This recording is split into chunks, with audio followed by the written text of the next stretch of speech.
lang ang nasira. Ako, buong buhay ko sa nasira. Gulat nga itong si Giselle nang biglang bumalik nga itong si Moira. Buong akala niya ay nagdadrama lamang ito at gumagawa lamang ng kwento dahil gustong ituloy ang pagsasaya sa loob ng bar. Subalit ikinagulat niya ng kanyang inusisa sa labas ay nakita nga niya nakatambad nga itong sa harapan niya itong si Nerissa na wala ng malay dahil itinulak ito ni Doc Carlos at tumama ang kanyang noo sa may bato kung kaya't nawala ito ng malay. Bukan nga ni Giselle na tawagin itong si Doc Carlos nang makumbinsi siya na totoo ang sinasabi ni Moira na naroon nga itong si Carlos dahil nakita nga niyang nasaktan itong si Nerissa at walang ibang gagawa noon kundi itong si Carlos. Nagtaka man siya, subalit malakas ang kutob niya kaya nagsusunod itong si Carlos dito nga kay Moira ay maaaring hindi totoo ang pinagsasabi ni Moira kung kaya't naiinis ito ni Moira at gustong-gusto siyang gantihan. Kaya naman itong si Moira ay kabado din dahil alam niya na may kasalanan siya dito kay Doc Carlos. Tinawag ni Giselle ng paulit-ulit itong si Carlos. Sinabi niya rito na magpakita na siya dahil naniniwala siya kay Carlos kung ikumpara dito kay Moira. At lumabas siya at kausapin siya sapagkat tutulungan niya itong si Carlos sa kaso na kinakaharap niya ngayon. Tutulungan din niya na itong si Moira ay makabalik sa kulungan dahil siya naman talaga ang tunay na may kasalanan. Subalit palabas na sana itong si Doc Carlos, ngunit lumabas naman itong bouncer at sinita siya at sinabihan na huwag siyang magpagalagala at baka bumalik nga ang taong nanakit kay Nerissa at manakawan pa siya sa labas. Kaya't ito nga si Carlos ay wala na ngang nagawa.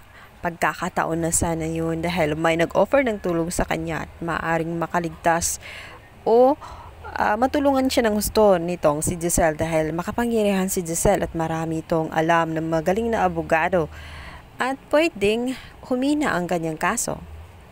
Ngunit sadyang minalas-malas nga siya kaya wala na siyang option kundi sundan na lamang itong si Moira. Matapos nga itong sunduin itong si Zoe ay agad dumiretso ito sa bahay na tinutuloyan nitong si Zoe. At inantay nga talaga ni Carlos na makaalis itong si Zoe bago niya ito sugurin itong si Moira. At dito nga ay nanlaban pa itong si Moira at pilit tatakasan ang karma na sumisingil sa kanyang harapan. Kaya naman ang ginawa ni Carlos ay nagawa pa nga niya itong bugbugin hanggang sa matumba na nga itong si Moira. At hindi na makatayo. Kinuha ni Carlos ang base at agad na pinukpok sa ulo nga nitong si Moira. Kawawang Moira. Katapusan na nga ni Moira at machuchugi na nga ang kanyang ganda. Sa kabilang banda, babalik itong si Zoe dahil may nakalimutan. Ngunit tatambad nga sa kanyang harapan ang walang malay at duguan niyang ina na si Moira.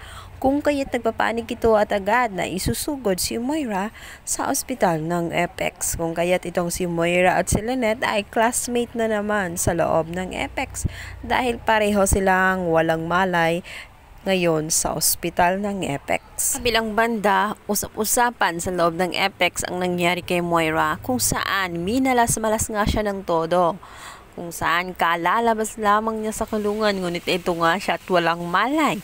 At naghihingalo ngayon sa loob ng ospital ng Apex. Kaya naman ang tanong ng karamihan doon kung sino nga ba ang salarin at bakit ginawa ito sa kanya. Ano ang kanyang malaking kasalanan sa taong iyon, bakit gusto siyang patayin. Samantalang itong si Zoe ay wala nga nagawa. Talagang hirap na siya sa kanyang sitwasyon dahil mukhang mawawalan na nga siya ng ina. Wala pa ang kanyang ama ay nagtatago. Litong-lito na siya kung ano ang kanyang gagawin.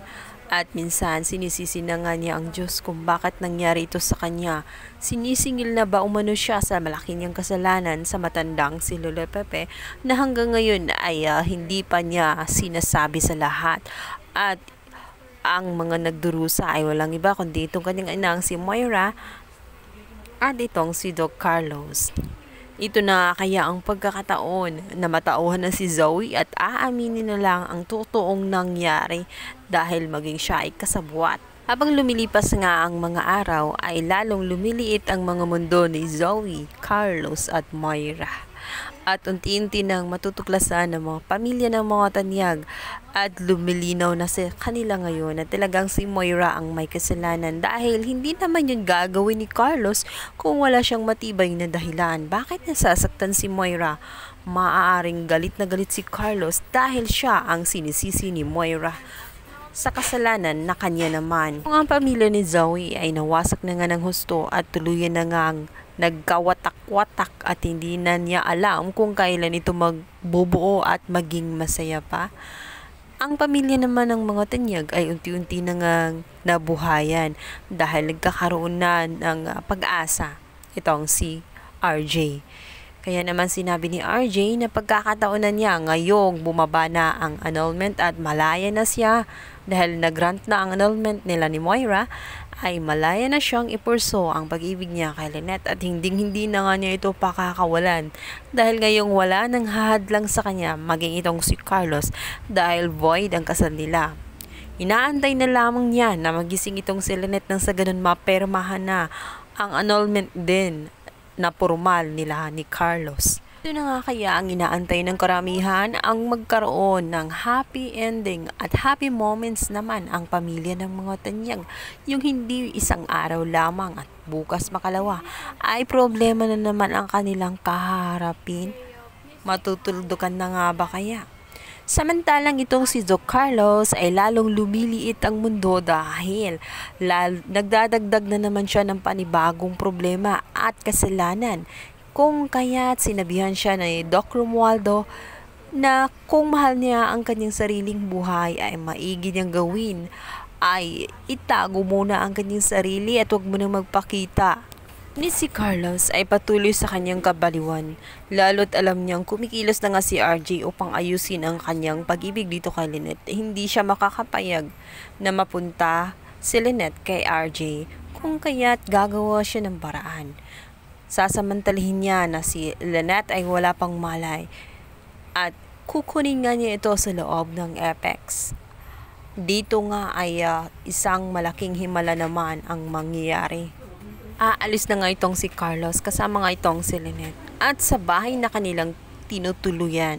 Dito nga ay magkamalay itong si Lynette. At ang isang pagtataka nga nitong si Carlos ay walang maaalala itong si Lynette kundi ang bahagi lamang na magkasama sila ni Carlos kung kaya tungtuwa itong si Carlos dahil umaayon sa kanya ang tadhana. Ito ang kanyang hinihiling ang makasama lamang si Lynette. Si Lynette ang dahilan kung bakit nawasak ang magandang buhay niya at kinalimutan niya ang pagiging doktor para lamang kay Lynette. Ang lalong umiinit at tagpo na abot kamay na pangarap. Please don't forget to like and subscribe my YouTube channel. Thank you. Bye. God bless.